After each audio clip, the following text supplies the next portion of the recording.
England നല്ല ടീമുകൾക്കെതിരെ നന്നായി കളിക്കാൻ പോണ ഒരു ടീമാണ് ഇംഗ്ലണ്ട്. അത് അവർ ക്രൊയേഷ്യക്കെതിരെ കാണിച്ചു. അങ്ങനെ ഒരു ലോജിക്ക് പറയാൻ കാരണം എന്താ വെച്ചാൽ അവർക്ക് ലോ ബ്ലോക്ക് ബ്രേക്ക് ചെയ്യാനുള്ള കളിക്കാരില്ല ശരിക്കും. ആ ഒരു ലോ ബ്ലോക്കിനെതിരെ നിങ്ങൾക്ക് കളിക്കണമെങ്കിൽ വളരെ ക്രിയേറ്റീവ് ആയിട്ടുള്ള, ഇപ്പോൾ ഫ്രാൻസ് നോക്കിക്കഴിഞ്ഞാൽ അവർക്ക് ഒളീസ ഉണ്ട്, സബ്സ്റ്റിറ്റ്യൂട്ടായിട്ട് റയൻ ചെർക്കി ഉണ്ട്, ഡുവേ ഉണ്ട്. ഇങ്ങനത്തെ കളിക്കാർക്ക് ലോ ബ്ലോക്ക് എങ്ങനെയെങ്കിലും എന്തെങ്കിലും ഒരു വഴി അവർ കണ്ടെത്തും.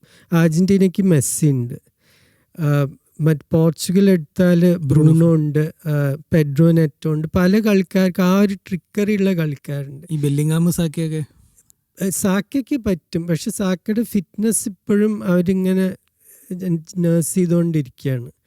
ഇല്ലാത്തത് ഇപ്പോൾ ഒരു കോൾ പാമർ, ഫിൽ ഫോഡൻ. ഏറ്റവും എൻ്റെ അഭിപ്രായത്തിൽ ഏറ്റവും ക്രിയേറ്റീവ് പ്ലെയർ ഇംഗ്ലണ്ടിൽ ഇപ്പോഴും ജാക്ക് ഗ്രീലിഷാണ്. പക്ഷെ ഗ്രീലിഷ് ഫിറ്റ്നസ് പോലും ഇല്ല, അത് കാരണം ആ ചർച്ചയിൽ തന്നെ ഇല്ല. അപ്പം അങ്ങനത്തെ ഒരു കളിക്കാരൻ്റെ കുറവ് ശരിക്കും കാണുന്നുണ്ട്.